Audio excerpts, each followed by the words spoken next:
যোশী উপাধিৰ মানুহে আহোম যুগৰ ঐতিহ্যৰ ওপৰত আঘাত আনিব খুজিছে আৰু তেওঁক আঘাত আনিব দিয়া নহ'ব।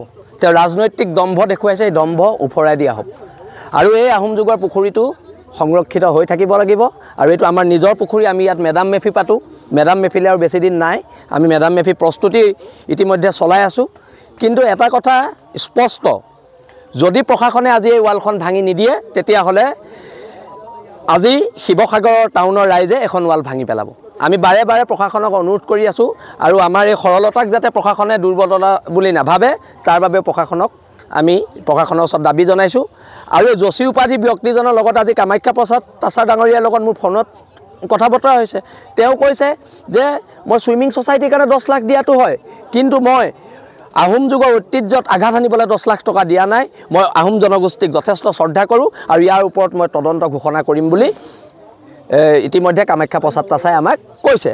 এতিয়া কথাটো হ'ল যে এই ৱালখন আজিৰ ভিতৰত ভাঙিব লাগিব আৰু যদি নাভাঙে শিৱসাগৰ ৰাইজে, ইয়াৰ খিলঞ্জীয়া ভূমিপুত্ৰ জনগণে এখন ভাঙি দিব। আৰু এইবিলাক গুণ্ডামী অনা অসমীয়া মানুহৰ পুনৰ শিৱসাগৰ আৰম্ভ হৈছে আৰু তাৰ বিৰুদ্ধে এখন ডাঙৰ কিন্তু দীঘলীয়া সংগ্ৰাম হ'ব। আৰু এই ৱালখন য'ত বনাইছে যদি তদন্ত হয়, কিমান বিয়োগম মিউনিচিপালিটি বিষয়া জেললৈ যাব আৰু আমি কেছ কৰাৰ সিদ্ধান্ত লৈছোঁ।